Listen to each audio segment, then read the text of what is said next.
பயாலஜியில் this is the last topic. சயின்ஸில் பார்த்துட்டோம் அப்படின்னா இதுதான் லாஸ்ட் டாபிக் அப்படின்னு நம்ம சொல்லலாம். சுற்றுப்புற சூழல் மற்றும் சூழலியல் அப்படிங்கிறது. Okay fine. So first of all what you mean by environment, சுற்றுப்புற சூழல் அப்படின்னா என்ன அப்படிங்கிறத முதல்ல பார்க்கலாம். தென் அதற்கடுத்து ஈகாலஜி டாபிக் அப்படிங்கிறத பார்க்கலாம். First one, what you mean by ecology. So அந்த ஈகாலஜி அப்படிங்கிற வேர்டே வந்து ஐகாஸ் அப்படின்னு சொல்லக்கூடிய ஒரு கிரேக்க மொழி சொல்லிலிருந்து தான் தோன்றியிருக்கும். தட் மீனிங் என்ன அப்படின்னா ஹவுஸ் ஆர் லிவிங் பிளேஸ் என்பது பொருள், வீடு சரிங்களா, அல்லது தங்கும் இடம் என்பது பொருள். The word ecology was introduced by Reiter. Reiter அப்படிங்கிற ஒரு அறிஞர் தான் என்ன பண்ணார் அப்படின்னா சூழலியல் என்ற வார்த்தையை அறிமுகம் செய்கிறாரு. புரியுது இல்லையா? இப்போ father of ecology, father of ecology, சூழலியலின் தந்தை என்று அழைக்கப்படுபவர் யார் அப்படின்னு பார்த்தோன்னா Alexander von Humboldt. Alexander von Humboldt. Father of Indian ecology, இந்திய சூழலியலின் தந்தை என்று அழைக்கப்படக்கூடியது ஆர் மிஸ்ரா. ஆர் மிஸ்ரா. நவீன சூழலியலின் தந்தை, modern ecology, father of modern ஈகாலஜினா பி ஓடம் அப்படிங்கிற அறிஞர்கள். 3 ஃபேக்சுவல் பாயிண்ட் நல்லா தெரிஞ்சு வச்சுக்கணும். சரி, okay fine. What you mean by ecology? ஈகாலஜினா என்ன சரிங்களா? The relation between living and non living factors. உயிருள்ளவைகளுக்கும் உயிரற்றவைகளுக்கும் இடையே உள்ள தொடர்பு தான் இந்த ஈகாலஜி அப்படின்னு சொல்கிறோம். அது என்ன உயிர் உள்ளது லிவிங் அப்படின்னா போத் பிளான்ட்ஸ் அண்ட் அனிமல்ஸ்.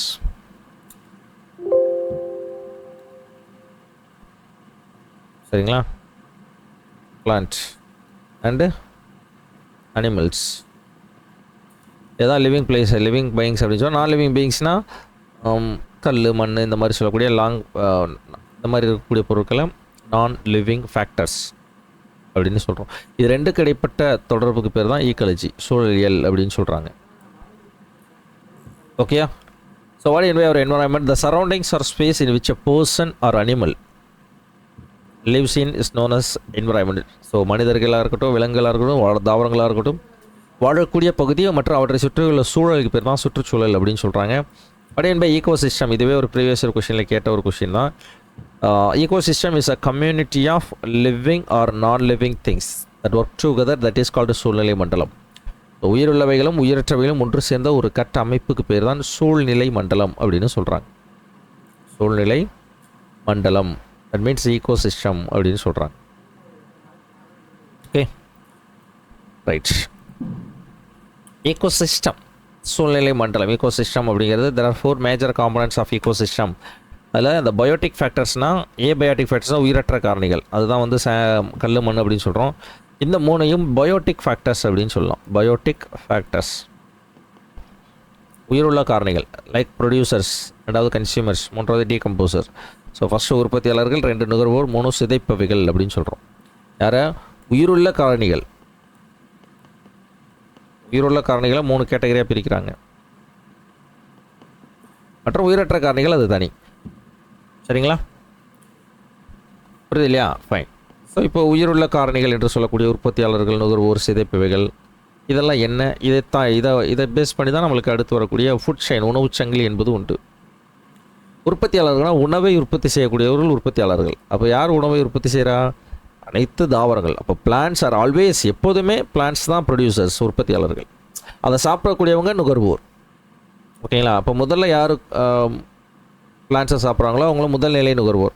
அந்த முதல்நிலை நுகர்வோர் அப்படின்னு சொல்லக்கூடிய அந்த விலங்குகளை சாப்பிடக்கூடிய இன்னொரு விலங்கை 2ஆம் நிலை நுகர்வோர், செகண்டரி கன்சியூமர். அடுத்து tertiary consumer and so on, அப்படி போயிட்டே இருக்கலாம்.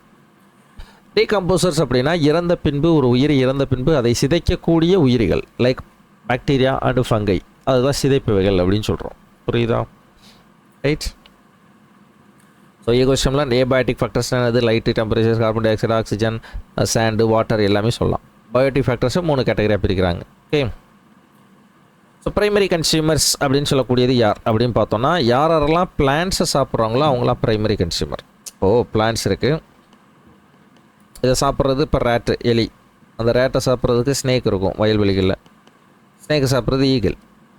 ஓகே. இந்த பிளான்ட்ஸ் ஆர் ஆல்வேஸ் ப்ரொடியூசர்ஸ், அது எப்போயுமே உற்பத்தியாளர்களாக தான் இருக்கும்.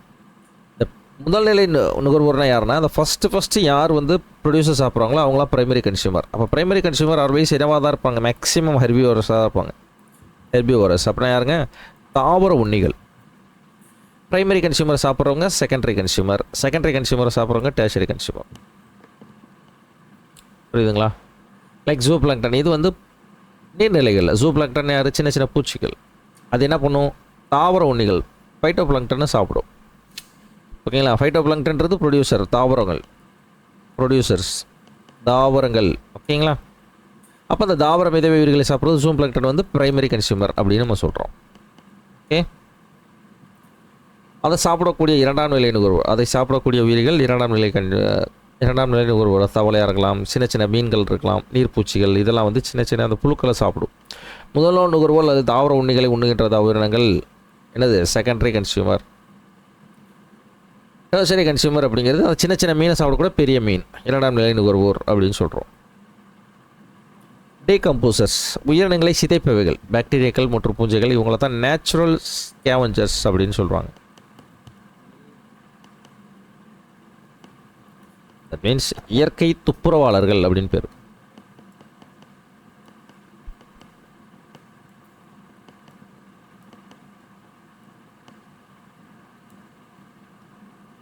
இயற்கை துப்புரவாளர்கள் யாரை சொல்கிறாங்க? அப்படி பாக்டீரியாக்கள் மற்றும் பூஞ்சைகள். ஏன்னா இதை தான் ஒரு உயிரி இறந்த பின்பு அந்த உயிரியை சிதைக்கக்கூடிய உயிரினங்கள். அதனால் இதை இயற்கை துப்புரவாளர்கள் என்று அழைப்பார்கள். நேச்சுரல் ஸ்கேவஞ்சர்ஸ் அப்படின்னு சொல்கிறாங்க. புரியுதுங்களா? இப்போ ப்ரொடியூசர்ஸ், கன்சியூமர்ஸ், டீகம்போசர்ஸ், இது மூணுக்குள்ளே வித்தியாசத்தை தெளிவாக புரிஞ்சுக்கணும். Producers, consumer, decomposers. ஓகேங்களா? இப்போ இந்த உணவு சங்கிலியை பாருங்கள். இது உணவு, இது வந்து புல். சரிங்களா? ஸோ இதை சாப்பிடக்கூடியது வெட்டுக்கிளின்னு கொடுத்துருக்காங்க. வெட்டுக்கிளி டேரெக்டாக ரேட்டுன்னு கூட வச்சுக்குவோம். ஸோ ரேட்டை வந்து ப்ரைமரி கன்சியூமர், அதை சாப்பிடக்கூடிய ஸ்னேக்கை செகண்டரி கன்சியூமர் சாப்பிடக்கூடியவங்கள டெர்ஷரி கன்சியூமர். புரியுதுங்களா? இப்போ இந்த மூணையும் சிதைக்கக்கூடியதான் யார்? ஃபங்கை. அப்போ இதை வந்து டீகம்போசர் அப்படின்னு சொல்லுவோம். கிளியர் தானே? ரைட். ஸோ உண்ணுதல், உண்ணப்படுதல் ஆகிய தொடர் செயல்கள் மூலம் ஆற்றலானது ஒரு உணவு மூலமாக ஒரு உயிரிலிருந்து மற்றொரு உயிர்களுக்கு கடத்தப்படுவது உணவு சங்கிலி அப்படின்னு சொல்கிறாங்க. நான் கொடுத்துருக்கிறது புல்வெளி மண்டலத்தில் உணவு சங்கிலி. இந்த மாதிரி ஒவ்வொரு இடத்துலையும் ஃபாரஸ்ட்டில் ஒரு மாதிரி இருக்கும். ஃபாரஸ்ட்லாம் இப்போ பிளான்ட்ஸை சாப்பிடக்கூடிய தாவர உண்ணிகள், லைக் வந்து ஃபார் எக்ஸாம்பிள் டீர் சொல்லலாம். டீரை சாப்பிட்றதுக்கு என்ன இருக்கும்? லயன், ஓகேங்களா, டைகர், இந்த மாதிரி சொல்லக்கூடிய காட்டு விலங்குகள். இது இறந்து போச்சுன்னா டீகம்போஸ். இதுக்கு இறந்து போச்சுன்னா டீகம்போசர்ஸ். That's all. இதில் டீர்ன்றது என்னது? Primary consumer. இதை சாப்பிடக்கூடிய லயன் செகண்டரி கன்சியூமர். புரியுது இல்லையா? பிளான்ட்ஸ் ஆர் ஆல்வேஸ் ப்ரொடியூசர்ஸ், அதில் மாற்றுக்கிறதே இல்லை. ஓகே, அவங்க எப்பயுமே உற்பத்தியாளர்கள் தான். ஓகே, ஸோ கிராஸில் பார்த்தோன்னா ப்ரொடியூசர்ஸ். மவுஸ் வந்து ஹெர்பிவோரஸ், ஸ்னேக்கு செகண்டரி கன்சியூமர், ஹெர்பிவோரஸ்னால் ப்ரைமரி கன்சியூமர், முதல் நிலை நுகர்வோர். தேர்டு கார்னிவர்ஸ் அப்படிங்கிறது ஈகிள். அதுதான் கொடுக்குறாங்க. ஃபுட் வெப்னா என்னென்னா, உணவு வலை என்பது என்னென்னா, the food chain are interlinked அல்லது ஓவர்லேப்பிங் அப்படின்னு சொல்லலாம். ஓவர்லேப்பிங் ஆஃப் ஃபுட் செயின், உணவு சங்கிலியில் ஏற்படக்கூடிய குறுக்கீடு, ஓவர்லேப்பிங், தட் இஸ் கால்டு உணவு வலை, இன்டர்லிங்க். அப்போது ஒரு சூழ்நிலை மண்டலத்தில் பல உணவு சங்கிலிகள் ஒன்றோடு உறவு கொண்டு ஒரு வலை போன்ற அமைப்பை உருவாக்கிறது. சரிங்களா? ஓவர்லேப்பிங் ஒன்றும் இல்லைங்க. இப்போ இந்த பிளான்ட்ஸ் இருக்குன்னா, இந்த பிளான்ட்ஸை முயலும் சாப்பிடும், எலியும் சாப்பிடும், இதை மனிதனும் சாப்பிட்றான். ஆனால் இந்த முயலை ஈகிள் தான் சாப்பிடணும் கிடையாது, மனிதனும் சாப்பிட்லாம். ஓகே, இது கோட்டு சாப்பிடும், கோட்டை மனிதன் சாப்பிட்றான். புரியுது இல்லையா? அப்போது எல்லாத்துலேயும் ஒரு ஓவர்லேப்பிங், ஒரு ஒன்றுடன் ஒன்று ஓவர்லேப் ஆகுது. அப்போ இதுக்கு பேர் தான் என்ன சொல்கிறாங்க? ஃபுட் வெப், உணவு வலை அப்படின்னு சொல்கிறாங்க. இப்போ ஃபுட் செயினில் ஏற்படக்கூடிய ஒரு வகையான ஓவர்லேப்புக்கு பேர் தான் உணவு வலை, ஃபுட் வெப் அப்படின்னு பேர். புரியுதுங்களா? அப்போ ஃபுட் செயின்னா என்ன, ஃபுட் வெப்னா என்ன, இது ரெண்டுக்குள்ள வித்தியாசம் புரியுதுங்களா? ஃபுட் செயின்னா என்ன, ஃபுட் வெப், உணவு வலை, உணவு சங்கிலி, இது ரெண்டுக்குள்ள வித்தியாசம் புரியுதுங்களா? ஓகே, அடுத்து நம்ம பார்க்கக்கூடிய டாபிக், அதாவது அதே இதில் தான் தகவமைப்பு அப்படின்னு சொல்லுவாங்க. தகவமைப்பு, அடாப்டேஷன்.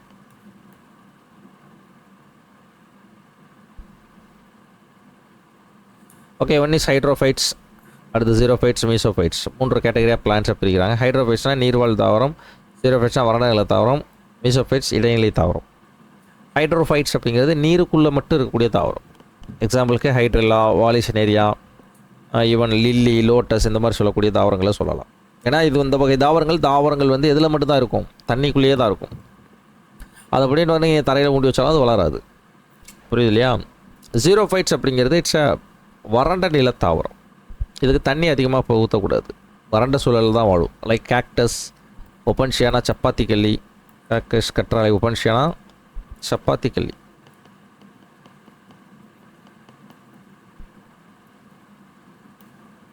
ஆலிவேரா கற்றாழை இந்த மாதிரி சொல்லக்கூடிய தாவரங்கள். மீசோஃபைட்ஸ் நார்மல் சாதாரண நில தாவரங்கள், நம்ம வீடுகளில் வைக்கக்கூடிய கல் சரி மரம் செடி கொடிகள் இருக்கு இல்லையா, அது நார்மல் லேண்ட் பிளான்ட்ஸ்.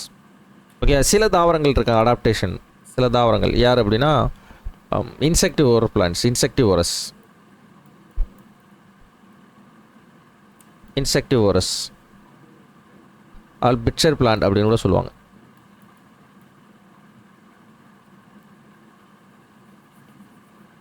தமிழில் பூச்சி உண்ணும் தாவரங்கள்.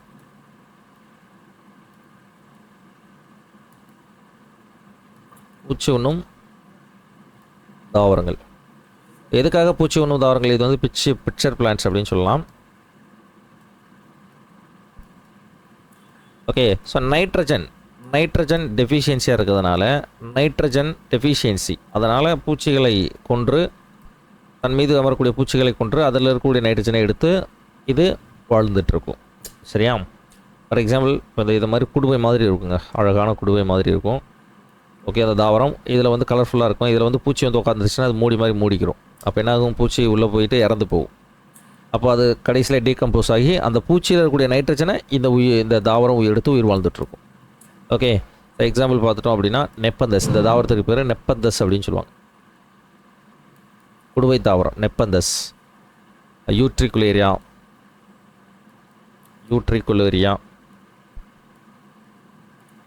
வேறு என்ன சொல்லலாம், ட்ரஸீரா. இதெல்லாம் பார்த்தோம் அப்படின்னா பூச்சினு தாவரங்களுக்கு எடுத்துக்காட்டு. எதற்காக? நைட்ரஜனை பெறுவதற்காக பூச்சிகளை சாப்பிடும். அப்போ இது ஒரு ஒன் ஆஃப் தி அடாப்டேஷன். இப்போ இந்த மாதிரி பல வகையான அடாப்டேஷன் இருக்குது, பல டைப்ஸ் ஆஃப் பிளான்ட்ஸ் அப்படிங்கிறதும் உண்டு. சரிங்களா? எடுத்துக்காட்டு பார்த்தோன்னா இப்போ இந்த ஹைட்ரில்லா, உல்ஃபியா, வாலிஸ்னேரியா, ஐகார்னியா இதெல்லாம் வந்து இட்ஸ் அ ஹைட்ரோஃபைட்ஸ், நீர்வாழ் தாவரங்கள். ஒப்பன்ஷியா அண்ட் காலாட்ரோஃபிஸ் இதெல்லாம் பார்த்தோம் அப்படின்னா ஜீரோஃபைட்ஸ், வறண்ட நில தாவரங்களுக்கு எடுத்துக்காட்டு. சரிங்களா? ரைட், நெக்ஸ்ட் பார்க்கலாமா? இது பிளான்ட்ஸுடைய அடாப்டேஷன். நெக்ஸ்ட் அனிமல்ஸுடைய அடாப்டேஷன் அப்படின்னு நீங்கள் எடுத்துக்கிட்டிங்கன்னா நிறைய விலங்குகள் இருக்குது. நம்மளுக்கு புக்கில் கொடுத்துருக்கிறது ஒரு 2 விலங்குகள் கொடுத்துருக்காங்க. One is bat, another one is earthworm, வவ்வால். இட்ஸ் அ ஃப்ளையிங் மேமல், பறக்கும் பாலூட்டி அப்படின்னு சொல்லலாம். ஆக்டிவ் இன் நைட், இது எப்போயுமே நைட்டில் தான் ஆக்டிவாக இருக்கும். ஹைபர்னேஷன் என்னென்னா ஸ்லீப் இன் வின்டர் சீசன் அப்படின்னு அர்த்தம். ஸ்லீப் இன் வின்டர் சீசன், அதாவது குளிர்காலத்தில் உறக்க நிலையில் இருக்கக்கூடியது தான் ஹைபர்னேஷன் சொல்லுவாங்க. அதற்கான எக்ஸாம்பிள் தான் பேட்ச். அதுக்கு அப்படியே ஆப்போசிட் ஆஸ்டிவேஷன், இது வந்து ஸ்லீப் இன் சம்மர் சீசன். ஓகே, அதுக்கு பேர் ஆஸ்டிவேஷன் அப்படின்னு சொல்லுவாங்க. கோடைக்கால உறக்க நிலை என்று அழைப்பார்கள். கோடைக்கால உறக்க நிலை அப்படின்னு பேர். புரியுதுங்களா? அப்போ hibernation example bat, it produce the ultrasonic sound. Already இது ஃபிசிக்ஸ் படுத்திருக்கோம். மீயொலிகளை ஏற்படுத்தும். அல்ட்ராசோனிக் ஒலினா என்ன அர்த்தம்? மீயொலி ஏற்படுத்தும் விலங்குக்கு எடுத்துக்காட்டு வவ்வால். சரிங்களா? அதே மாதிரி எர்த்துவாம்னு எடுத்துக்கிட்டோம், இட்ஸ் அ ஃபார்மர்ஸ் ஃப்ரெண்ட், உழவனின் நண்பன், விவசாயியின் நண்பன் அப்படின்னு சொல்லலாம். செக்மெண்டட் பாடினா நம்ம கிளாசிஃபிகேஷனில் பார்த்துருக்கோம் இல்லையா, இந்த மாதிரி கண்டமாக இருக்கும் அதோட உடல். புரியுது இல்லையா?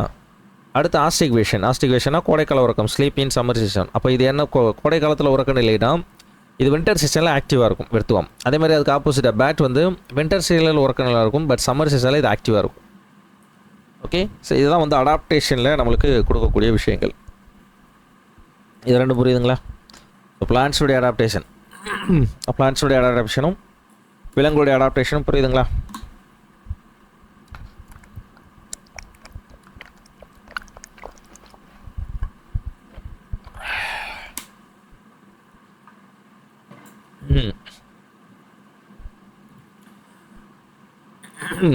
நெக்ஸ்ட் வந்து பயோஜியோ கெமிக்கல் சைக்கிள்ஸ், உயிர் புவி வேதி சுழற்சி அப்படின்னு சொல்கிறாங்க.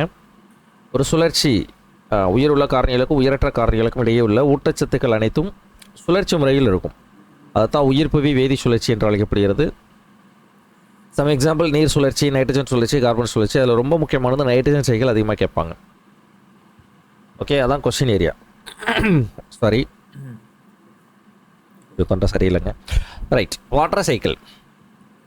வாட்டர் சைக்கிள் அப்படின்னா என்ன? நீர்நிலைகள் எப்படி மழை பெய்யுது அப்படின்னு பார்த்தோன்னா, நீர்நிலைகள்லேருந்து வெளியேறக்கூடிய எவாபரேஷன், நீர் ஆவியாதல். தென் தாவரங்களிலிருந்து வெளியேறக்கூடிய டிரான்ஸ்பிரேஷன், நீராவி போக்கு. சரிங்களா? இது என்ன ஆகுது அப்படின்னா, நீர் ஆவியாகி மேகத்தை குளிர்விக்குது. ஸோ அதனால் அது குளிர்விக்கப்பட்டு மறுபடியும் மழையாக பொழியுது. சரிங்களா? அப்போ டிரான்ஸ்பிரேட்டரும் கண்டென்சேஷன் டு டிரான்ஸ்பிரேஷன். அப்போ என்ன ஆகுது? ஒரு சைக்கிளிக் ப்ராசஸில் சுற்றுது இல்லையா? இதுதான் வந்து என்ன சொல்கிறாங்க? வாட்டர் சைக்கிள், நீர் சுழற்சி அப்படின்னு சொல்கிறாங்க. தமிழ் அதே தான். ஓகே. ஸோ நீர் ஆவியாதல், அதுக்கப்புறம் பார்த்தோம் அப்படின்னா நீராவி போக்கு. ஓகே. அதனால் வந்து மேகம் குளிர்விக்கப்படுது, மறுபடியும் மழை பொழியுது, மறுபடியும் தண்ணி தேங்குது, தென் மறுபடியும் ஆவியாகுது, குளிர்விக்கப்படுது, மழை பொழியுது. அப்போ என்ன ஆகுது? ஒரு சைக்கிளிக் ப்ராசஸில் போகுது. ஸோ நீராவியாதல் டு குளிர்வித்தல் டு நீராவியாதல், அப்படியே ஒரு சைக்கிளிக் ப்ராசஸில் அடைக்கிறதால இதை வந்து நீர் சுழற்சி என்று அழைக்கிறோம். புரியுதுங்களா? அடுத்து பார்த்தோன்னா நைட்ரஜன் சைக்கிள். நைட்ரஜன் சைக்கிள் ரொம்ப இம்பார்ட்டண்டான ஒரு சைக்கிள். இப்போது நம்மளுடைய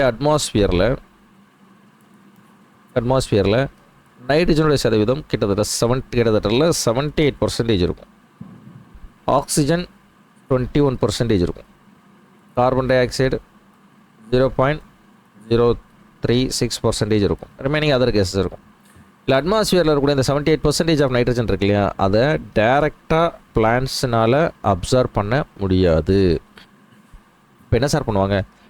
அதை மண்ணில் ஃபிக்ஸ் பண்ணிவிட்டு மண்ணிலிருந்து தான் அந்த தாவரங்கள் எடுத்துக்கொள்ள முடியும். அதுக்கு பேர் தான் நைட்ரஜன் சைக்கிள்.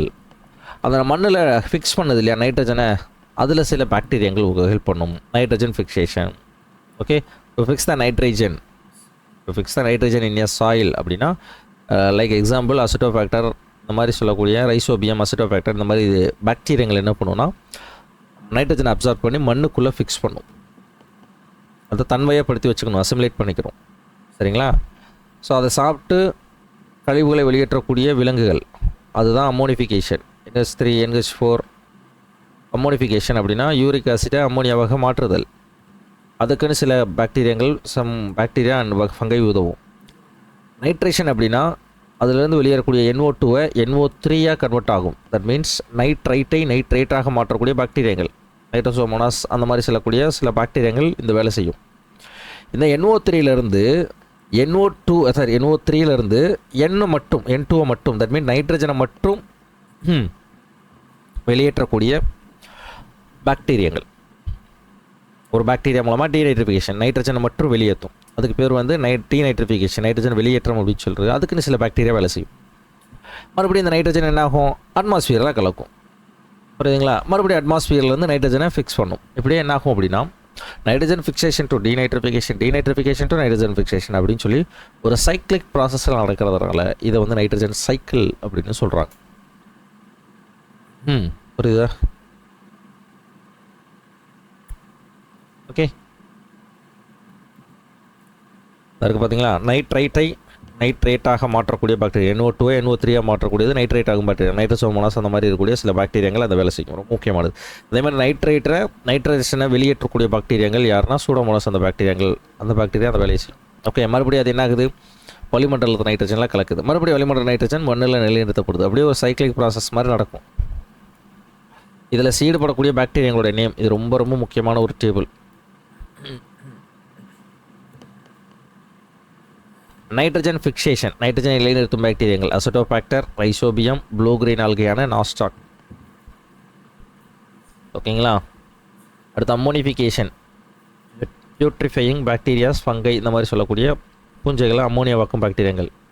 நைட்ரிஃபிகேஷன், NO2-வை NO3-யாக மாற்றக்கூடிய பாக்டீரியாங்கள் எதுங்க? நைட்ரோசோமோனாஸ், நைட்ரோபாக்டர், இந்த மாதிரி சொல்லக்கூடிய பாக்டீரியாங்கள். அந்த நைட்ரேட்லேருந்து NO3-லேருந்து நைட்ரஜனை மட்டும் வெளியேற்றக்கூடிய பாக்டீரியாங்கள் சூடோமோனாஸ்.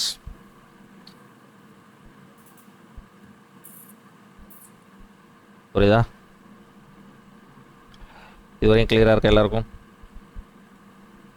இதுவரைக்கும் எல்லாரும் கிளியராக இருக்கா? ரைட்.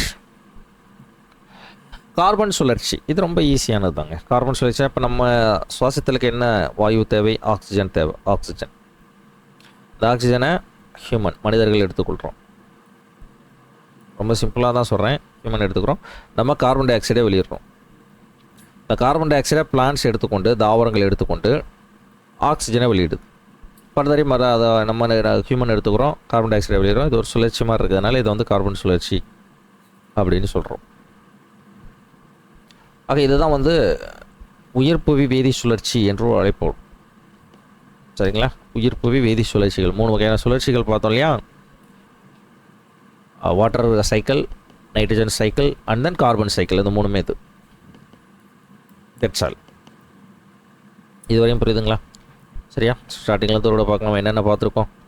ஃபுட் செயின், அதாவது ஃபஸ்ட்டு ப்ரொடியூசர்ஸ், கன்சியூமர், டீகம்போசர்ஸ் அப்படின்னா என்ன, ஃபுட் செயின், ஃபுட் வெப், அதுக்கப்புறம் பார்த்தோன்னா adaptation in plants and then adaptation in animals, biogeochemical சைக்கிள்ஸில் வந்து water cycle, nitrogen cycle and then லாஸ்ட்டாக கார்பன் சைக்கிள். புரியுதுங்களா? ஸோ இதோட இந்த டாப்பிக்கில் பார்ட் 1 அப்படிங்கிறது கம்ப்ளீட்டாக முடியும். பார்ட் 1னா இது ஒரு 3 பகுதியாக பிரிச்சுக்கலாம் அந்த டாபிக் ஈக்காலஜியை. ஃபஸ்ட்டில் அதுக்கப்புறமே என்வரான்மெண்டல் ஃபேக்டராக இருக்கக்கூடியது. பார்ட் 2 ஃபுல்லாமே biodiversity orient, national parks, wild life sanctuaries இந்த மாதிரி சொல்லக்கூடியது. பார்ட் 3 ஃபுல்லாமே வேஸ்ட் மேனேஜ்மெண்ட், பொல்யூஷன் இதை பற்றி பார்க்கக்கூடியது. ஓகே, இப்போ நெக்ஸ்ட்டாக பார்க்கக்கூடியது பார்ட் 2 பயோடைவர்சிட்டி. முக்கியமான, அதாவது இந்த ஈக்காலஜிலேயே மோஸ்ட் இம்பார்ட்டன்ட் பார்ட்னா அது பயோடைவர்சிட்டி. ஸோ வால்டர் ரோசன் அவர்கள் தான் அறிமுகப்படுத்திய இந்த சொல் வந்து உயிரி பல்வகைத்தன்மை. இந்த வருஷம் 1986 இந்த வார்த்தையை அறிமுகம் செய்கிறார். ரொம்ப முக்கியமான ஒரு question, previous year question also.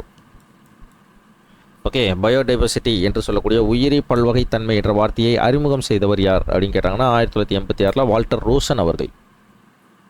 Biodiversity or biological diversity is the variety and variability of life on the earth. ஓகேங்களா? அது பூமியில் வாழக்கூடிய வெவ்வேறு வகையான உயிரிகள், அதை தான் வந்து உயிரி பல்வகைத்தன்மைகள் அப்படின்னு சொல்கிறோம். அது போத் பிளான்ட்ஸ் அண்ட் அனிமல்ஸ் ரெண்டுக்குமே பொருந்தும். இதில் முதலாவது நம்ம பார்க்கக்கூடிய ஒரு அமைப்புக்கு பேர் வந்து IUCN, international union of conservation nature அப்படின்னு சொல்லக்கூடியது. இது உள்ள ஒரு பன்னாட்டு அமைப்பு. இதனுடைய ஒர்க்கே என்னென்னா நேச்சர், அதாவது இயற்கையை பாதுகாப்பது, ப்ரொடெக்ஷன் ஆஃப் நேச்சர், அதான் meaning. So IUCN is a global authority on the status of the natural world and the measures need to be safeguarded. பாதுகாவலனாக விளங்குவதற்கான ஒரு உலகளாவிய ஒரு அமைப்பு தான் IUCN. அதனுடைய விஷன் என்னென்னா a just world that values and conserve nature. இயற்கையை மதிக்கக்கூடிய மற்றும் பாதுகாக்கக்கூடிய ஒரு நேர்மையான உலகத்தை படைப்பதே இதனுடைய நோக்கம் அப்படின்னு சொல்லி IUCN சொல்கிறாங்க. இதனுடைய தலைமையகம் எங்கே இருக்குது அப்படின்னு பார்த்தோன்னா IUCN was founded in 5th October 1948 in Switzerland, gland அப்படிங்கிற பிளேஸ். கிளாண்ட் என்ற இடத்துல தான் இதனுடைய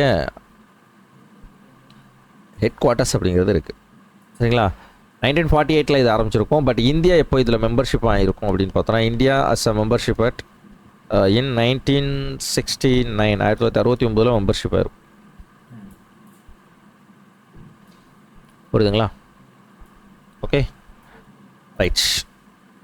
இவங்க வெளியிடக்கூடிய ஒரு லிஸ்ட் தான் ரொம்ப முக்கியமான ஒரு list, red data list. Red data book கேள்விப்பட்டிருக்கோம் இல்லையா?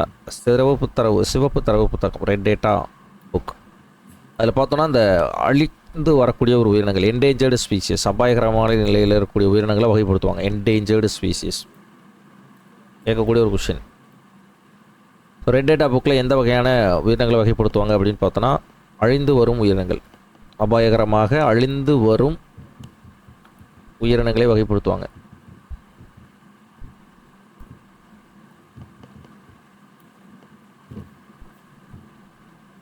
சரிங்களா? So India is a mega diverse country with only 2.4% of world land area accounts for the 7 to 8% of all recorded species. இது உலக மொத்த நிலப்பரப்பில் 2.4% பரப்பில் கொண்டு உள்ளது. ஓகே, ஸோ கிட்டத்தட்ட 7.8% பதியப்பட்ட சிற்றினங்களுக்கு உள்ளன. It includes the 45,000 species of plants. So 45,000 வகை தாவரங்கள், 96 வகை சிற்றினங்கள் அப்படிங்கிறது காணப்படுகிறது. ரொம்ப முக்கியமான ஒரு கொஸ்டின். வேர்ல்டு லெவலில் இருக்கக்கூடிய ஹாட்ஸ்பாட் பிளேசஸ் எத்தனைனா 34. அதில் இந்தியாவில் மட்டும் எத்தனை இருக்குது? 4 இருக்குது. ரொம்ப இம்பார்ட்டண்டான ஒரு கொஸ்டின். உயிரியல் பல்வகைத்தன்மை கொண்ட மிக முக்கிய இடங்களில் 34 இடங்கள் உள்ளன. உலகளவில் 34 இடங்கள் கண்டறியப்பட்டுள்ளது. அதில் 4 இந்தியாவில் இருக்குது. அது என்னென்ன அப்படின்னு பார்த்தோன்னா இமயமலை, மேற்கு தொடர்ச்சி மலை, வடகிழக்கு பகுதிகள் மற்றும் அந்தமான் நிக்கோபார் தீவுகள், ஸ்பெஷலி நிக்கோபார் தீவுகள். இந்த நாளும் ஐயூசிஎனால் ஹாட்ஸ்பாட் பிளேசஸ் என்று அறிவிக்கப்பட்டது. India become the state of member. இது ஆல்ரெடி சொன்னாலே 1969 1969 ஐயூசிஎனில் உறுப்பினராக இருந்து வருகிறது. அது அந்த ஆண்டு முதல். அப்போ டோட்டல் ஹாட்ஸ்பாட் பிளேசஸ் எத்தனைங்க இன் தி வேர்ல்டுன்னு எடுத்துக்கிட்டோன்னா 34. அதில் இந்தியாவில் 4. நெக்ஸ்ட்டு வந்து நேஷ்னல் பார்க்ஸ். டோட்டல் இந்தியாவில் 106 நேஷ்னல் பார்க் இந்திய நிலப்படி. சரிங்களா, இன்றைக்கி நிலவரப்படி 106 நேஷ்னல் பார்க். சரிங்களா, 2025 படி பார்த்தோம் அப்படின்னா 106 நேஷ்னல் பார்க் இருக்குது. அதில் 5 தமிழ்நாட்டில் இருக்குது. ஸோ இந்தியாவில் ஆரம்பிக்கப்பட்ட முதல் தேசிய பூங்கா ஜிம் கார்பெட் தேசிய பூங்கா 1936ஆம் ஆண்டு உத்தரகாண்ட் மாநிலத்தில். ஸோ அதான் முதல் தேசிய பூங்கா. தமிழ்நாட்டினுடைய தேசிய பூங்கா கிண்டி தேசிய பூங்கா சென்னை 1978 ஆரம்பிக்கப்பட்டது. கல்ஃப் ஆஃப் மன்னார் வளைகுடா தேசிய பூங்கா, மன்னார் வளைகுடா தேசிய பூங்கா. ஸோ தூத்துக்குடி டு ராமேஸ்வரம் ரீஜியனில் இருக்கக்கூடிய கடல்வாழ் தேசிய பூங்கா. இந்தியாவில் இருக்கக்கூடிய ஒரே கடல்வாழ் தேசிய பூங்கா இது ஒன்று தான். 1986 1986 ஆரம்பிக்கப்பட்டிருக்கும். இந்திரா காந்தி நேஷனல் பார்க் 1989 எங்கே இருக்குன்னா கோயம்புத்தூர். முக்கூர்த்தி தேசிய பூங்கா 2001 நீலகிரி மாவட்டம். முதுமலை நேஷனல் பார்க் 2005 ஆரம்பிக்கப்பட்டிருக்கும், அதுவும் நீலகிரி. அப்போ இந்தியாவில் மொத்தம் 106 நேஷனல் பார்க்கில் தமிழ்நாட்டில் மட்டும் 5 தேசிய பூங்காக்கள் உள்ளது. சரிங்க, இயர்ஸும் படிக்கணும், வித் மாவட்டங்களும் தெரிஞ்சு வச்சுக்கணும். தமிழ்நாட்டில் சொல்கிறேன். சரிங்களா. Wild life sanctuaries. ஸோ வனவிலங்கு சரணாலயங்கள் நிலவரப்படி பார்த்தோன்னா 566 ப்ளஸ் இருக்குது இந்தியாவில், ஒட்டுமொத்த இந்தியாவில். முதுமலை நேஷனல் பார்க், முதுமலை தேசிய பூங்கா 1940 நிறுவப்பட்டு மற்றும் இது தென்னிந்தியாவில் ஆரம்பிக்கப்பட்ட முதல் சரணாலயம் அப்படின்னு சொல்கிறாங்க. முதுமலையில் ஆரம்பிக்கப்பட்ட அந்த தேசிய பூங்கா சரணாலயம். அதில் தமிழ்நாட்டில் எத்தனை இருக்குது அப்படின்னா, தமிழ்நாட்டில் வனவிலங்கு சரணாலயங்கள் 18 இருக்குது. யானை புகலிடம் 5 இருக்குது. டைகர் புலியின் பாதுகாப்பிடம் 5 இருக்குது. பேர்டு சாங்சுரிஸ் பறவைகள் சரணாலயங்கள் 17 இருக்குது. ரொம்ப முக்கியமான ஒரு பாயிண்ட், இதெல்லாமே ரொம்ப ரொம்ப இம்பார்ட்டன்ட். ஸோ வனவிலங்கு சரணாலயங்கள் 18, பேர்ட் சாங்சுரிஸ் என்று சொல்லக்கூடிய பறவைகள் சரணாலயங்கள் 17, டைகர் ரிசர்வ்ஸ் அப்படிங்கிறது 5, எலிஃபண்ட் ரிசர்வ்ஸ் 5. இது எங்கே இருக்குது, எந்த மாவட்டம், இது ரொம்ப ரொம்ப முக்கியமானது. மாவட்டம் அது மட்டும் தான். வைல்ட் லைஃப் சாங்சுரிஸ் 18 இருக்கு இல்லையா. சரிங்களா, இந்த இடத்துல வந்து இந்த பாயிண்ட்ஸ் எல்லாம் தேவையில்லை. இது ஏரியா எஸ்டாப்ளிஷ்மெண்ட் இதெல்லாம் தேவையில்லை, பட் இது படிக்கணும். ஓகேயா. ஸோ ஆனைமலை தேசிய wild life sanctuaries Coimbatore, Kaveri north, Kaveri south, Gangai Kondan wild life sanctuaries Tirunelveli மாவட்டம். கிரிசில்டு ஸ்குரில் அப்படிங்கிறது விருதுநகர் மாவட்டம். கடவூர் திண்டுக்கல், களக்காடு திருநெல்வேலி, இந்த மாதிரி சொல்லக்கூடிய இதெல்லாம் கொஞ்சம் தெரிஞ்சு வச்சுக்கணும். பாயிண்ட் கிளிம்பியர்னா என்னங்க, கோடியக்கரை பறவைகள் சரணாலயம் நாகப்பட்டினம் மாவட்டம். சரியா, ஃபைன். அந்த மாதிரி அகஸ்தியர் மலை, இது வந்து எலிஃபண்ட் ரிசர்வ்ஸ். அகஸ்தியர் மலை, ஆனைமலை கோயம்புத்தூர் தான். நீலகிரி ஸ்ரீவில்லிபுத்தூர். அடுத்த டைகர் ரிசர்வ்ஸ் எங்கே இருக்குது, முன்னாடி பார்த்தது எலிஃபண்ட் ரிசர்வ்ஸ், இப்போ டைகர் ரிசர்வ்ஸ். ஆனைமலை, களக்காடு முண்டந்துறை, முதுமலை, சத்தியமங்கலம், மேகமலை. சரியா. அடுத்து பேர்ட் சாங்சுரிஸ் மொத்தம் எத்தனை இருக்குங்க, 17 இருக்குன்னு சொன்னோமா. பேர்ட் சாங்சுரிஸ் ரொம்ப ரொம்ப முக்கியம். Name with district, area and establish year தேவையில்லை. சித்திரங்குடி எங்கே இருக்குது, ராமநாதபுரம். ஓகே. ஸோ கள்ளப்பெரம்பூர், தஞ்சாவூர், கஞ்சிராங்குளம், ராமநாதபுரம், கரைவெட்டி, அரியலூர். கேட்ட question, previous question. Kazhuveli, Villupuram. Karikili அப்படின்றது செங்கல்பட்டு மாவட்டம். கரிக்கிளி பறவைகள் சரணாலயம் செங்கல்பட்டு மாவட்டம். இந்த மாதிரி இருக்கக்கூடிய இதில் ஃபுல்லாகவே படித்து வச்சுக்கோங்க sir. The bird sanctuary is very important because இது வந்து நம்மளுடைய டிஎன்பிஎஸ்சி எக்ஸாம்னால ரொம்ப ரொம்ப முக்கியமானது. தமிழ்நாட்டில் இருக்கக்கூடிய பேர்ட் சாங்சுரிஸ் கேட்பாங்க. ஓகே, ஒரு 2-3 கொடுத்து மேட்ச் தான் ஃபாலோவிங் மாதிரி கேட்கப்படலாம். இல்லை அப்படின்னா டேரக்ட் கொஷினாகவும் கேட்பாங்க. இப்போ கழுவேலி பறவைகள் சரணாலயம் எங்கே அமைந்துள்ளதுன்னு கேட்டால் விழுப்புரம் மாவட்டம் அப்படின்ற மாதிரி சொல்கிறோம். சரியா. இந்த மாதிரி எந்த இடம் என்ன மாவட்டம் அது மட்டும் நல்லா தெரிஞ்சு வச்சுக்கணும். ரைட். இதோட பார்ட் 2 பயோஸ்பியர் ரிசர்வ்ஸ் இருக்கு இல்லையா, உயிர்கோள புவி காப்பகம். இப்போ உயிர்கோள புவி காப்பகங்கள் 18 இருக்குது இந்தியாவில். அதாவது உயிர்கோள புவி காப்பகம்னா ஒன்றும் இல்லைங்க, ரொம்ப பரப்பளவில் பெரியது. இப்போது ஒரு பயோஸ்பியர் ரிசர்வ்ஸ் எடுத்துக்கிட்டிங்கன்னா அதுக்குள்ளே ஒரு வைல்ட் லைஃப் சாங்சுரிஸும் இருக்கலாம், ஒரு நேஷ்னல் பார்க்கும் இருக்கலாம். அந்தளவுக்கு மிகப்பெரியது. இப்போ இந்தியாவில் மொத்தம் 18 இருக்குது. அதில் தமிழ்நாட்டில் மட்டும் 3 இருக்குது. மன்னார் வளைகுடா, நீலகிரி மற்றும் அகஸ்தியர் மலை. எந்த வருஷன்றதையும் தெளிவாக எழுதிக்கணும். சரியா? ஃபைன். ரொம்ப முக்கியமானது. அப்போது ஹாட்ஸ்பாட் பிளேசஸ் ஃபஸ்ட்டு வந்து ஹாட்ஸ்பாட் பிளேசஸ் அப்படிங்கிறது பார்த்தோம். ரெண்டாவது நேஷ்னல் பார்க் தேசிய பூங்காக்கள், மூன்றாவது வைல்ட் லைஃப் சாங்சுரிஸ், நான்காவது த பயோஸ்பியர் ரிசர்வ்ஸ். ஓகே, எண்ணிக்கை ரொம்ப முக்கியம். தமிழ்நாட்டில் எத்தனை இருக்குது அதுவும் ரொம்ப முக்கியம். அடுத்து நம்ம பார்க்கக்கூடியது ஃபாரஸ்ட். ஓகே, ஃபாரஸ்ட் காடுகளை பற்றி பார்க்குறோம்.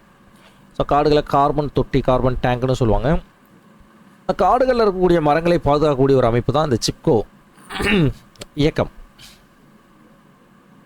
இது 1973ஆம் ஆண்டு சுந்தர்லால் பகுகுணாவால் ஆரம்பிக்கப்பட்டது. எங்கே அப்படின்னா உத்தரகாண்ட் மாநிலத்தில் சாமோலி அப்படிங்கிற பிளேஸில். ஆக்சுவலி சிப்கோ இயக்கம் இந்த 1900களில் ஆரம்பிக்கப்பட்டதில்ல. இதுக்கெல்லாம் முன்னோடி இயக்கம்லாம் பார்த்தோன்னா அஃபிகோ இயக்கம், பிஷ்னாய் இயக்கம்லாம் இருக்காங்க. அஃபிகோ இயக்கம், பிஷ்னாய் மூமெண்ட்டில் என்ன பண்ணுவாங்கன்னா மரத்தை போய் கட்டி பிடிச்சிக்குவாங்க. யாராவது மரத்தை வந்து வெட்ட வந்தாங்கன்னா. ஸோ அப்படி தான் அந்த மரங்களை பாதுகாத்தாங்க. ஓகே, சிப்கோ என்றால் என்ன அர்த்தம்? எம்ப்ராஸ், தழுவுதல் என்பது பொருள். இந்த மூமெண்ட்டில் இருக்கவங்க என்ன பண்ணுறாங்க, யாராவது மரத்தை வந்து வெட்ட வந்தாங்க அப்படின்னா அந்த மரத்தை போய் கட்டி பிடிச்சிக்குவாங்க. ஓகே, உடன் பை பிஷ்னாய் அப்படிங்கிறது ப்ரொடெக்டர் ஆஃப் தி ஃபாரஸ்ட் என்பது பொருள். அந்த பிஷ்னாய் மூமெண்ட்டில் இருந்தவங்க தான் அந்த அமிர்தா தேவி அப்படின்னு சொல்லக்கூடிய ஒரு பர்சன். இந்த அமிர்தா தேவி இருக்காங்க இல்லையா, அவங்க தான் வந்து அந்த பர்சன். அவங்கள வந்து என்ன பண்ணிடுவாங்க அப்படின்னா மரத்தை வெட்ட வரும்பொழுது அவங்களையும் சேர்த்து வெட்டிடுவாங்க. ஓகே, அப்போ மரத்தை பாதுகாக்கிறதுக்காக தன்னுடைய உயிரை போய்க்கிறதுனால இன்றளவும் அமிர்தா தேவி பிஷ்னாய் அவார்டு அப்படின்னு சொல்லி இந்த 2 மாநிலத்தில் கொடுத்துட்டு வர்றாங்க. யாருக்காக? இந்த ப்ரொடெக்டர் ஆஃப் ஃபாரஸ்ட். இந்த மரங்களை யாரெல்லாம் பாதுகாப்பாங்களே, சுற்றுச்சூழல் ஆர்வலர்கள் இருப்பாங்க இல்லையா, அவங்களை சிறப்பிக்கும் விதமாக ராஜஸ்தான் மற்றும் மத்திய பிரதேசத்தில் இன்னமும் அமிர்தா தேவி பிஷ்னாய் விருது அப்படிங்கிறது கொடுக்கப்பட்டு வருது. ஓகே, இந்த டேட்டாஸ்லாம் தெளிவாக குறிச்சிக்கோங்க. Forest man of India Jadav Payeng. Brahmaputra நதிக்கரை ஓரத்தில் ஒரு பெரிய காட்டையே உருவாக்கின ஒரு மனிதன் தான் இந்த ஜாதவ் பாயிங். ஸோ அவருக்கு இந்த ஃபாரஸ்ட் மேன் ஆஃப் இந்தியா என்று பட்டத்தை கொடுத்தது யாருன்னா ஜவஹர்லால் நேரு யூனிவர்சிட்டி, டெல்லி. சரிங்களா, அவங்க தான் இந்த ஃபாரஸ்ட் மேன் ஆஃப் இந்தியா அப்படிங்கிற அந்த பட்டத்தை கொடுத்துருப்பாங்க. The first Indian woman wild life photographer யாருன்னா ராதிகா ராமசாமி, தமிழ்நாட்டை சார்ந்தவங்க, தேனி மாவட்டத்துக்காரங்க. இவங்க தான் இந்தியாவின் முதல் பெண் வன உயிரி புகைப்பட கலைஞர். அமேசான் ஃபாரஸ்ட் என்ன சொல்கிறாங்கன்னா லங்ஸ் ஆஃப் எர்த்துன்னு சொல்லுவாங்க. ஏன்னா அதிகப்படியான ஆக்சிஜன் வெளியிடப்படுவது இங்கே தான் அமேசான் ஃபாரஸ்ட். ஏன்னா அடர்ந்த காடு தானே இது, நிறைய பிளான்ட் ஸ்பீஷிஸ் இருக்கும். ஓகே, அதனால் வந்து இதை வந்து புவியின் நுரையீரல் என்ற ஒரு சிறப்பு பெயரும் உண்டு. முக்கியமான சட்டங்கள், important acts. National forest act 1952, 1952 தேசிய வனச்சட்டம் அப்படின்னு சொல்லுவாங்க. ஃபாரஸ்ட் ப்ரொடெக்ஷன் ஆக்ட், தேசிய வன பாதுகாப்பு சட்டம் அப்படின்னு எடுத்துக்கிட்டோம்னா 1980, 1980. இந்த ரெண்டும் ரொம்ப ரொம்ப important. Wild life protection act, வனவிலங்கு பாதுகாப்பு சட்டம் 1972, புலிகள் பாதுகாப்பு சட்டம் 1973. இந்த ரெண்டும் அடிக்கடி ப்ரீவியஸ் கொஸ்டினில் ரிப்பீட்டட் கொஸ்டினாகவே கேட்பாங்க. அதிகமாக கேட்ட ஒரு கொஸ்டின் இது. அடுத்து ப்ராஜெக்ட் லயன், சிங்கங்கள் பாதுகாப்பு திட்டம் அப்படின்னா 1972. குரக்கடையில் முதலை பாதுகாப்பு திட்டம் 1976. யானைகள் பாதுகாப்பு திட்டம் 1992. கடல் ஆமைகள் பாதுகாப்பு திட்டம் 1999. காண்டாமிருகம் பாதுகாப்பு திட்டம் 2020. எல்லாமே கொஸ்டின் ஏரியா தான். அதில் ஃபஸ்ட்டு 2 பார்த்தோம் இல்லையா, வனவிலங்கு பாதுகாப்பு சட்டம் 1972, ப்ராஜெக்ட் டைகர் 1973. அது ரொம்ப ரொம்ப முக்கியமானது, அடிக்கடி கேட்கக்கூடிய ஒரு ஏரியா. ஓகே, ஸோ இதெல்லாம் வந்து இம்பார்ட்டன்ட் ஆக்ட் அப்படின்னு சொல்லுவாங்க.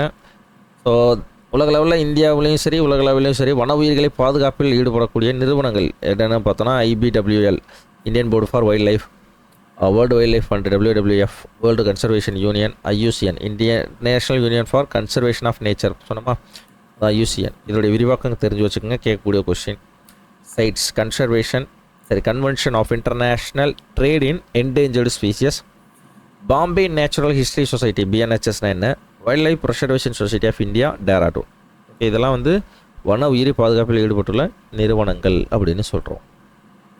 இதோட என்ன ஆகும் அப்படின்னா இந்த பார்ட் 2 அப்படிங்கிற பயோடைவர்சிட்டி அப்படிங்கிறது கம்ப்ளீட்டாக முடியும்.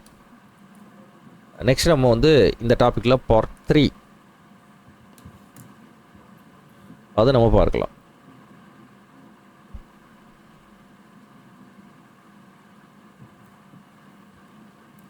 என்னன்னா பொல்யூஷன்.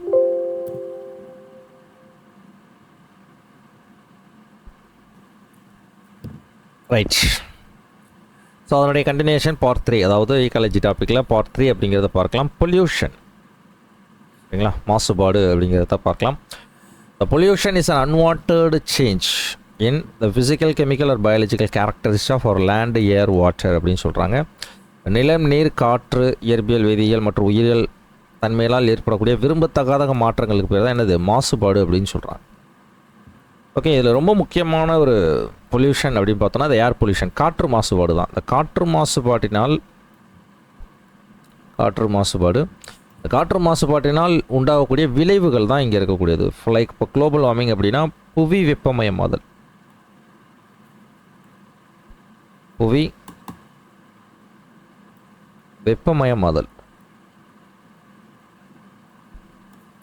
சரிங்களா.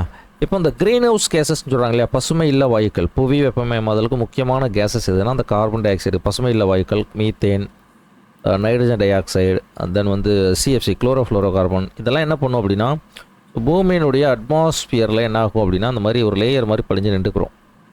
அப்போ என்ன ஆகும் அப்படின்னா அந்த ஹீட் எவாபரேட் ஆகும்போது அந்த ஹீட்டை மறுபடியும் என்ன ஆகும், பூமிக்குள்ளேயே மறுபடியும் ரிட்டர்ன் அனுப்பி விட்ரும். அப்போ என்ன ஆகுது, பூமியினுடைய டெம்பரேச்சர் இன்க்ரீஸ் ஆகுது. அதனால் ஒரு சில உயிரினங்கள் எல்லாமே பாதிக்கப்படும். கிளேசியர்ஸ் எல்லாம் உருக ஆரம்பிக்கும். அதனால் கடலில் நீர்மட்டம் உயரும். ஸோ நிலத்தினுடைய அளவு குறைஞ்சிக்கிட்டே வரும். சரிங்களா. காரணம் என்ன, காற்று மாசுபாடு தான். புரியுதுங்களா. இப்போ இதெல்லாம் வந்து பசுமை இல்ல வாயுக்கள். இதெல்லாம் வந்து என்ன சொல்லுவாங்க, பசுமை இல்ல வாயுக்கள், க்ரீன் ஹவுஸ் கேஸஸ், பசுமை இல்ல வாயுக்கள் அப்படின்னு சொல்லுவாங்க.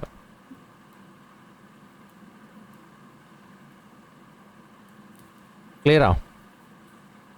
ரைட். அடுத்து நம்ம பார்க்கக்கூடிய ஒரு எஃபெக்ட் என்னென்னா ஆசிட் ரெயின், அமிலமழை. அமிலமழை அப்படின்னா என்னென்னா இண்டஸ்ட்ரியல்ஸ் மூலம் வெளியேறக்கூடிய ஆசிட் ரெயின், அமிலமழை. இண்டஸ்ட்ரியல்ஸ் மூலம் வெளியேறக்கூடிய அந்த NO2 மற்றும் SO2, sulphur di oxide, nitrogen di oxide, இது மழையோடு சேர்ந்து பூமியை ரீச் ஆகும்போது இந்த NO2 என்னவாக மாறுகிறது, HNO3 நைட்ரிக் ஆசிடாக மாறும். இந்த SO2 என்னவாக மாறுகிறது, H2SO4 என்று சொல்லக்கூடிய சல்ஃபூரிக் ஆசிடாக மாறுகிறது. அப்போது மழையோடு சேர்ந்து அமிலமும் பெறுறதால் இதை வந்து அமில மழை அப்படின்னு சொல்லுவாங்க. இதனால் என்ன ஆகும் அப்படின்னு பார்த்தோன்னா ஒரு சில உயிரிகள், யூனிசெல்லுலர் உயிரிகள் எல்லாமே பாதிக்கப்படும். சரிங்களா. யூனிசெல்லுலர் ஆர்கானிசம்ஸ் லைக் ஃபைட்டோபிளாங்டன், ஒரு சில தாவரங்கள் இருக்காங்க இல்லையா, அதுதான் ரொம்ப முக்கியமானது. ஃபைட்டோபிளாங்டன், இந்த ஒரு சில தாவர மிதவை உயிரிகள் இருக்காங்களா, அதுதான் ரொம்ப பாதிக்கப்படும். இறந்து போக வாய்ப்பும் உண்டு. சரியா. காரணம் என்னென்னா இந்த இண்டஸ்ட்ரீஸ்லேருந்து வெளியேறக்கூடிய இந்த கேஸஸ் தான், காற்று மாசுபாடு தான். இன்னொன்று முக்கியமான ஒரு எஃபெக்ட் என்னென்னா ஓசோன் டிப்ளஷன், ஓசோன் பொத்தல் அப்படின்னு சொல்கிறோம். ஓசோன் பொத்தல், ஓசோனுடைய கெமிக்கல் ஃபார்முலா O3. இது எங்கே இருக்குன்னா ஸ்ட்ராட்டோஸ்பியரில் அமைஞ்சிருக்கும். புவியினுடைய அடுக்கில் ஸ்ட்ராட்டோஸ்பியரில் அமைஞ்சிருக்கும். இது என்ன பண்ணும் அப்படின்னா யூவி ரேஸை என்ன பண்ணும், ப்ரொடெக்ட் பண்ணி நம்மளுக்கு பூமிக்குள்ளே அனுப்பும். ஓகே, இப்போ சூரிய ஒளி அப்படின்னு எடுத்துக்கிட்டோன்னா இதுதான் சூரியன், இப்போ இதான் வந்து ஓசோன் அப்படின்னு எடுத்துக்கிறோம். அப்போ சூரிய ஒளி இதில் பட்டு தான் நம்முடைய பூமிக்குள்ளே எர்த்துடைய அட்மாஸ்பியருக்கே வரும். அப்போ இதிலேருந்து ஃபில்டர் பண்ணி தான் நம்மளுக்கு அது அனுப்புது.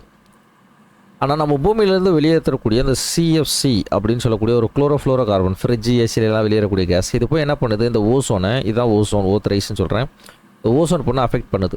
அதனால் என்ன ஆகும்னா இவ்வளோ தடிமனாக இருக்கக்கூடிய அந்த டென்சிட்டி குறைஞ்சிக்கிட்டே வரும். இந்த மாதிரி என்ன ஆகுது, டென்சிட்டி குறைஞ்சிக்கிட்டே வருது. இதுக்கு பேர் தான் என்ன பேர், ozone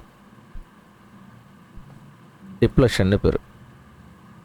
that means decrease its density,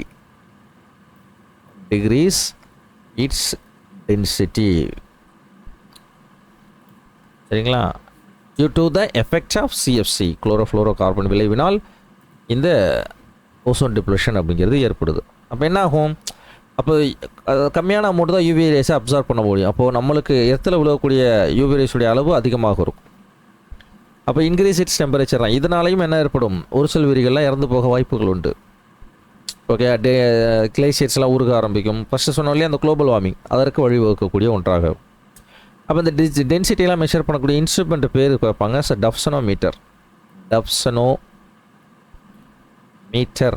அப்படிங்கிறது ஓசோனுடைய டென்சிட்டியை மெஷர் பண்ணக்கூடிய இன்ஸ்ட்ருமெண்ட்.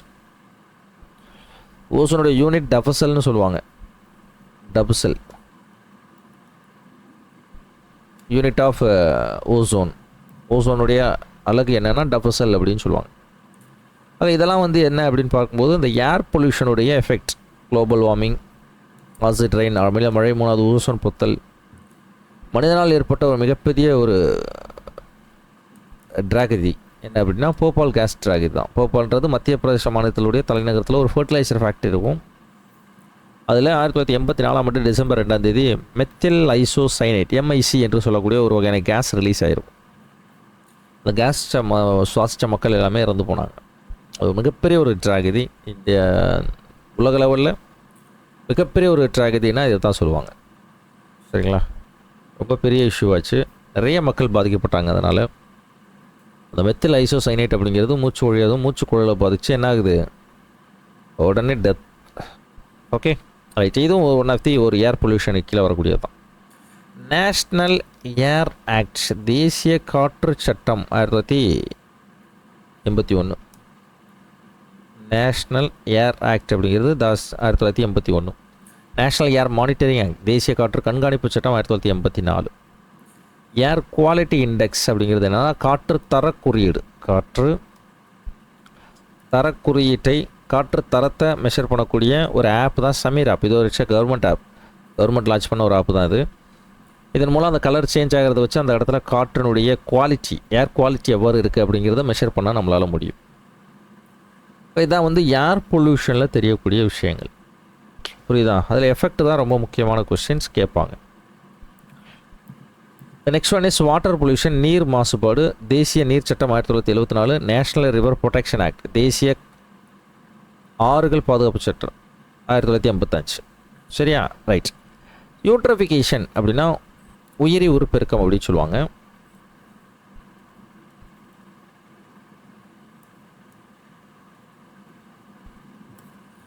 இப்போ வந்து ஒரு நீர்நிலை இருக்குது, ஒரு பாண்ட், ஒரு குளம்னு வச்சுக்குவோம். ஒரு குளம், அதில் தண்ணி தேங்கியிருக்கு. அதில் போய் நீங்கள் வந்து சீவேஜ் வாட்டரை கலக்குறீங்க, கழிவு நீரை கலக்குறீங்க அப்படின்னா அந்த கழிவு நீர் அதிகமாகிட்டு என்ன பண்ணும் அப்படின்னா அதில் நைட்ரஜனையும் பாஸ்பரஸும் அதிகமாகும், அந்த நியூட்ரியன்ட். அதனால் என்ன ஆகுது அப்படின்னா அதன் மீது பாசிகள் படரும். கரெக்டாக?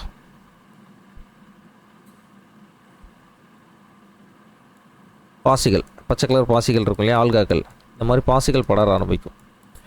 இந்த பாசிகள் என்ன செய்யும்னா கீழே இருக்கக்கூடிய உயிரிகள் இருக்கும் இல்லையா, மீன்கள், சரிங்களா, மீன், புழு, பூச்சிகள், அங்கே இருக்கக்கூடிய ஆக்சிஜனை எடுத்து இது உருவாழ்ந்துருக்கும். அப்போ உள்ளே என்ன நடக்குது அப்படின்னா டிஃபிஷியன்சி ஆஃப் ஆக்சிஜன் ஏற்படும். டிஃபிஷியன்சி ஆஃப் ஆக்சிஜன் ஏற்படும். அதனால் வந்து உள்ளே இருக்கக்கூடிய உயிரிகள் எல்லாமே இறந்து போகும். இறந்து போகிறதுனால இந்த குளம் வந்து துர்நாற்றம் அடையும். சரியா? இதுக்கு இப்போ தான் யூட்ரிஃபிகேஷன். என்ன காரணம்? நீங்கள் போய் சீவேஜ் வாட்டரை கலந்தது தான். ஓகே, வாட்டரை பொல்யூட் பண்ணது தான் காரணம். வாட்டர் பொல்யூட் பண்ணலை அப்படின்னா அந்த இடத்துல நைட்ரஜனும் பாஸ்பரஸும் வந்திருக்காது. புரியுதுங்களா? அதனால் ஆல்காக்கள் வந்திருக்காது. ஆல்காக்கள் இருந்ததுனால தான் ஆக்சிஜனை இழுக்க முடிஞ்சு. That's it. அப்படி அண்ட் சோன். இதான் வந்து யூட்ரிஃபிகேஷன். வாட்டர் பொல்யூஷனில் ஒரு முக்கியமான ஒரு எஃபெக்ட், ஒரு விளைவுனா யூட்ரிஃபிகேஷன் சொல்லுவாங்க. இன்னொன்று மினாமிட்டா டிசீஸ். குடிக்கிற தண்ணியில் என்ன பண்ணாங்கன்னா மெத்தில் மெர்க்குரி அப்படின்னு சொல்லக்கூடிய ஒரு கழிவை கலந்து விட்டாங்க ஜப்பான் நாட்டில் 1952. அதனால் மினாமிட்டா அப்படிங்கிற ஒரு டிசீஸ்னால் பாதிக்கப்பட்டாங்க. ஸோ அதுதான் கொஸ்டின். மினாமிட்டா டிசீஸ், மெர்க்குரி ஞாபகம் வச்சு. மெர்க்குரியுடைய சிம்பிள் என்னங்க? HG. புரியுதா? இது வந்து வாட்டர் பொல்யூஷன் என்று சொல்லக்கூடிய நீர் மாசுபாட்டினால் ஏற்படக்கூடிய எஃபெக்ட், விளைவுகள். அடுத்து நாய்ஸ் பொல்யூஷன், ஒலி மாசுபாடு. ஒலி மாசுபாடு சட்டம் அது மட்டும் தெரிஞ்சுக்கிட்டால் போதும். 2000 human audible range 120 decibel. So இந்த மாசுபாடு சட்டத்தின் படி பார்த்தோம்னா டே டைமில் 65 டெசிபிள் தான் இருக்கணும், நைட் டைமில் 55 டெசிபிள் தான் இருக்கணும்னு சொல்லி ஒரு வரம்பு என்பது உண்டு. நடைமுறைக்கு இது சாத்தியமானால் கிடையாது. பட் ஆனால் அந்த பொல்யூஷன் ஆக்டில் இந்த மாதிரி இருக்குது அப்படிங்கிறத தெரிஞ்சுக்கிட்டால் போதும்.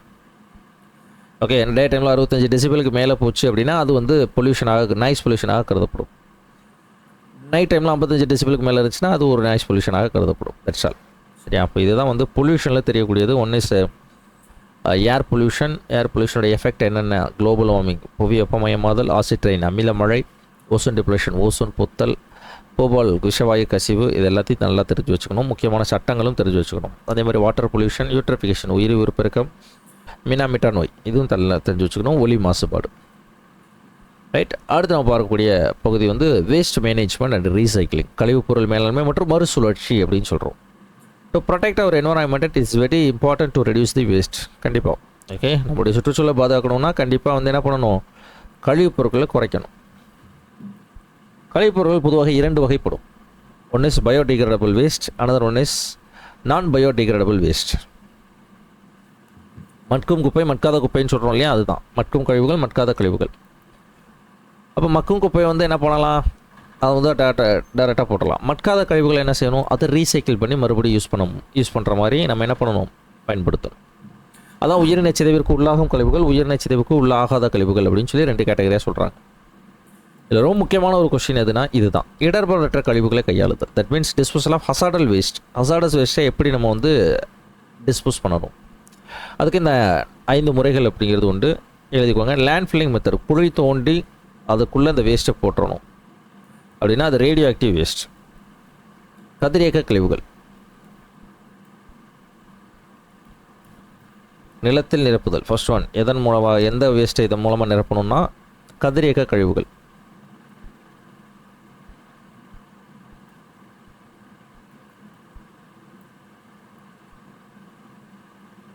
இப்போ கதிரியக்க கழிவுகளை ஒரு ஆழமான குழியை தோண்டி அதுக்குள்ளே அந்த கதிரியக்க கழிவுகளை போட்டு நிரப்பிடணும். இதுதான் நிலத்தில் நிரப்புதல் அப்படின்னு சொல்கிறாங்க. One is land filling method. ரெண்டாவது பார்த்தோன்னா சர்ஃபேஸ் இம்பவுண்ட்மெண்ட், மேற்பரப்பில் மூடி வைத்தல். இந்த வகையான கழிவுகள் என்னென்னா சும்மா மேலே போட்டு அது மேலே மண்ணை போட்டு மூடி வச்சா போதும், அதான் மேற்பரப்பில் மூடி வைத்தல், சர்ஃபேஸ் இம்பவுண்ட்மெண்ட் அப்படின்னு சொல்கிறாங்க. கெமிக்கல் வேஸ்ட், வேதி கழிவுகள்.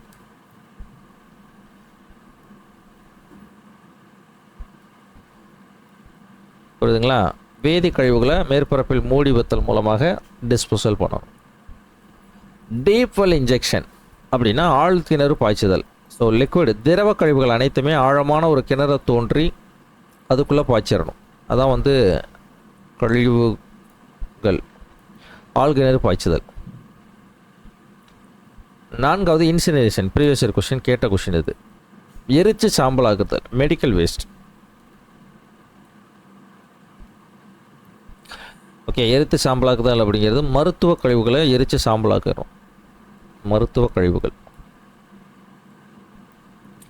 உயிரிய தீர்வு, பயோ ரெமடியேஷன் அப்படிங்கிறது oil waste, like cadmium waste.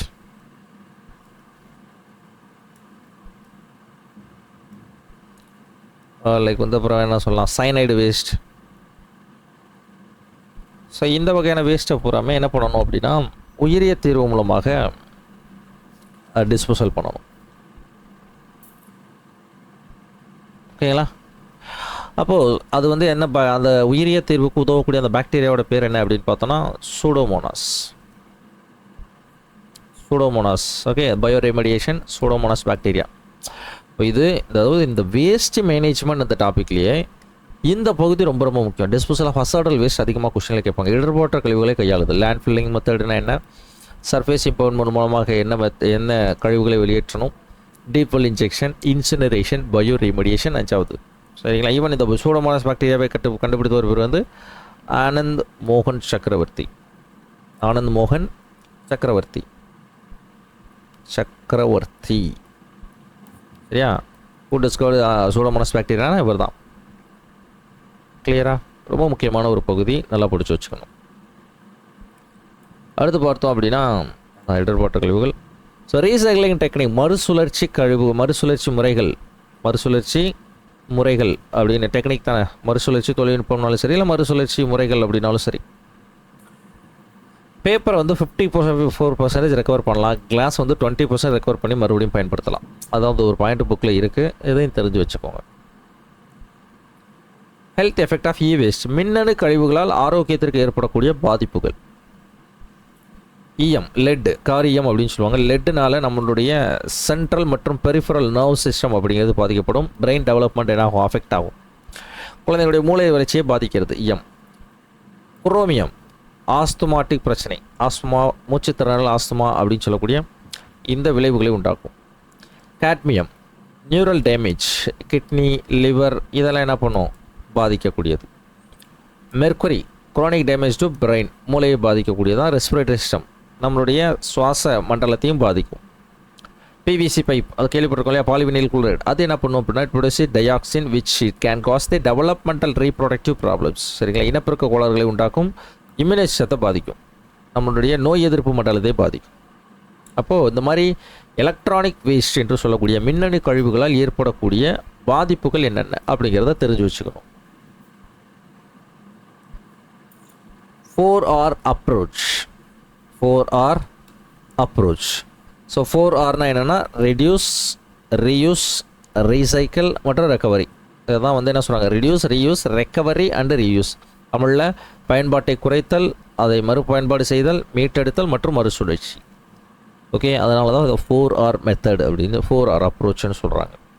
அதாவது நம்ம சொல்கிறோம் இல்லையா, உயிரின சிதைவுக்கு உள்ளாகாத கழிவுகள், தட் மீன்ஸ் நான் பயோடிகிரேடபிள் வேஸ்ட், அதை வந்து இந்த 4R அப்ரோச் மூலமாக நம்ம என்ன பண்ணணும், மேனேஜ் பண்ணணும். சரிங்களா, முன்னாடி 3R தான் இருந்துச்சு, இப்போ ரெடியூஸ் அப்படிங்கிறது புதுசாக வந்திருக்கிறதுனால 4R அப்ரோச் அப்படின்னு சொல்லுவாங்க. That's it. இதுதான் வந்து நம்மளுக்கு பொதுவாக இந்த டாப்பிக்கில் பொல்யூஷனில் வேஸ்ட் மேனேஜ்மெண்ட்டில் தெரியக்கூடியது. ஸோ இதோட நம்மளுக்கு என்ன ஆகுது அப்படின்னா என்விரான்மெண்ட் அண்ட் எக்காலஜி அப்படின்னு சொல்லக்கூடிய அந்த டாபிக் கம்ப்ளீட்டாக நம்மளுக்கு முடியுது. அண்ட் ஆல்சோ நம்மளுக்கு பயாலஜி டாப்பிக்கே இதோட முடிஞ்சிருச்சு. பயாலஜி மட்டும் இல்லை, ஒட்டுமொத்த சயின்ஸும் நம்மளுக்கு இதோட முடிஞ்சிருச்சு. சரிங்களா, பயாலஜி, என்விரான்மெண்ட் அண்ட் ஈக்காலஜி அப்படிங்கிற topic the most important topic for all competitive exam, not only டிஎன்பிஎஸ்சிக்கு மட்டும் இல்லை. ஈவன் இப்போ ரீசெண்டாக கேட்ட குரூப் 2 கொஸ்டின், குரூப் 4, குரூப் 1 கூட நம்ம என்ன பண்ணியிருந்தோம், இந்த என்விரான்மெண்ட் ஈக்காலஜி டாப்பிக்கில் கொஷின் கேட்டிருந்தாங்க. பொல்யூஷன்லேருந்து, பயோடைவர்சிட்டியிலேருந்து அதெல்லாம் கேட்கக்கூடிய ஒரு கொஷின் தான். ஓகே, நீங்கள் என்ன பண்ணணும் அப்படின்னா ப்ரீவியஸ் இயர் கொஷின்ஸை நல்லா அனலைஸ் பண்ணணும். அனலைஸ் பண்ணி நீங்கள் ஆன்சர் பண்ணாலே ஈஸியாக இருக்கும். சரியா, கிளியராக இருக்கா, புரியல? இது எங்கெங்கெல்லாம் படிக்கலாம், ஸோ எந்த இடத்துல எழுதலாம், இந்த இடத்துல எழுதுவா. Right. So where to study அப்படின்னு நீங்கள் எடுத்துக்கிட்டிங்கன்னா, சரி, வேர் டு ஸ்டடி அப்படின்னு எடுத்துக்கிட்டோம்னா ஓகே ஃபைன், இந்த இடத்துல எழுதுகிறேன் வேர் டு ஸ்டடி. 9th 10th புக்கில் என்விரான்மெண்டல் மேனேஜ்மெண்ட், என்விரான்மெண்ட் பற்றி கொடுத்துருப்பாங்க. இதை நல்லா படித்து வச்சுக்கணும். அண்ட் தென் ரொம்ப முக்கியமான ஒரு பகுதினா 11th 12th பாட்டனி. சரிங்களா, பாட்டனியில் இந்த பாட்டனியில் இருக்கும், சுவாலஜியில் இருக்கும். அதில் பயோடைவர்சிட்டி பார்ட்டை மட்டும் பார்த்துக்குங்க. பயோடைவர்சிட்டி, உயிரி பல்வகைத்தன்மை, அந்த பார்ட்ஸை மட்டும் நல்லா படித்து வச்சுக்கோங்க. பொல்யூஷன் பற்றி எங்கே இருக்குன்னா 11th கெமிஸ்ட்ரி புக்கில் இருக்கும் சார். 11th கெமிஸ்ட்ரியில் லாஸ்ட் பாடம் 15வது டாப்பிக்காக வந்து என்விரான்மெண்டல் கெமிஸ்ட்ரி அப்படிங்கிற ஒரு டாபிக் இருக்கும். அதில் ஒன்லி பொல்யூஷன் பற்றி மட்டும் நல்லா படிச்சுக்கணும். அதில் தான் தெளிவாக கொடுத்துருப்பாங்க. இந்த டாப்பிக்கே ரொம்ப முக்கியம். ஈவன் வேஸ்ட் மேனேஜ்மெண்ட் எல்லாமே அதிலிருந்து தான் கேட்டிருப்போம்.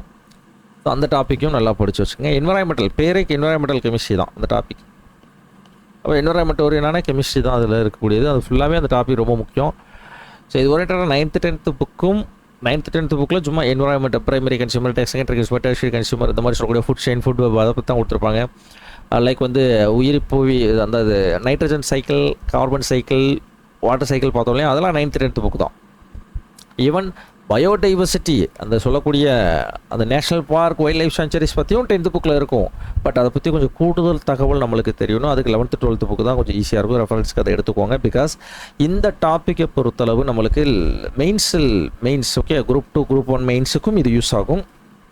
அதனால் வேர் டு ஸ்டடி ஒவ்வொரு டாபிக் முடிவுலையும் நம்ம என்ன பண்ணுறோம் சொல்லிட்டு தான் இருக்கோம். நீங்கள் எந்த டாபிக், ஃபிசிக்ஸாக இருக்கட்டும், கெமிஸ்ட்ரியாக இருக்கட்டும், பயாலஜியாக இருக்கட்டும், எல்லா டாபிக்ஸ்லையுமே வேர் டு ஸ்டடி கொடுத்துருக்கோம். தயவுசெய்து எழுதி வைங்க. எழுதுனா தான் அடுத்து நீங்கள் எடுத்து படிக்கும் பொழுது ஓகே இந்த இடத்துல இந்த டாபிக் இருக்குது அப்படிங்கிறது நம்மளுக்கு தெரியும். பிகாஸ் மறுபடியும் இந்த வீடியோவை நீங்கள் போட்டு பார்க்க முடியாது இல்லையா. பட் நோட்ஸ் எடுத்துட்டீங்க பார்த்துட்டோம்னா ஓகே இந்த இடத்துல இந்த டாபிக் இருக்குது போல் அப்படின்னு சொல்லி அதை எடுத்து நீங்கள் பார்த்து ரெஃபரன்ஸுக்கு உதவக்கூடியதாக இருக்கும். புரியுதுங்களா? ரைட். ஸோ அப்கமிங் எந்த எக்ஸாமினேஷன் நீங்கள் எழுதினாலும் சரி, அது வெரி வெரி பெஸ்ட்டு. நல்லா படிங்க, நல்லா எழுதுங்க. சயின்ஸில் பார்த்தோன்னா இதோட நம்மளுக்கு பயாலஜி அப்படிங்கிறது கம்ப்ளீட்டாக நம்மளுக்கு முடிஞ்சிருச்சு. ஓரளவு யூஸ்ஃபுல்லாக இருக்கும்னு நான் நினைக்கிறேன். அந்த பயாலஜி எல்லாமே ஆனால் ஸ்கூல் புக் ஓரியன்டாக எடுத்தப்பட்ட நோட்ஸ் தான். ஓகே, கண்டிப்பாக உங்களுக்கு யூஸ்ஃபுல்லாக இருக்கும், கிளியராகவும் இருக்கும். ஓகே, அப்போது 3மே நம்ம எடுத்தது தான். ஃபிசிக்ஸாக இருக்கட்டும், கெமிஸ்ட்ரியாக இருக்கட்டும், ஈவன் இந்த பயாலஜி, இந்த 3மே நான் எடுத்தது தான். So thank you. ஒன் செகண்ட் சொல்லிக்கிறேன். ஸோ என்னுடைய நேம் என்னங்க, சரவணன், சயின்ஸ் ஃபேக்கல்ட்டி. நம்மளுடைய சேனலில் ஃபிசிக்ஸ், கெமிஸ்ட்ரி, பயாலஜி எல்லாமே நான் தான் எடுத்திருப்பேன்.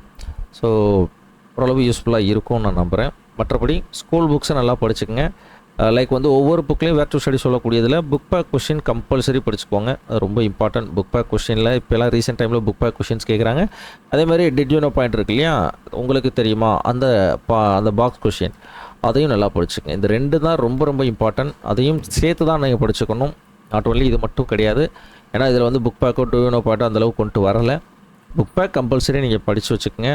ஓகே, அப்கமிங்கில் நம்ம அடுத்த வீடியோஸில் நம்ம சந்திக்கலாம். எனவே so see you next class, and then thank you, all the very best for your examinations. Thank you.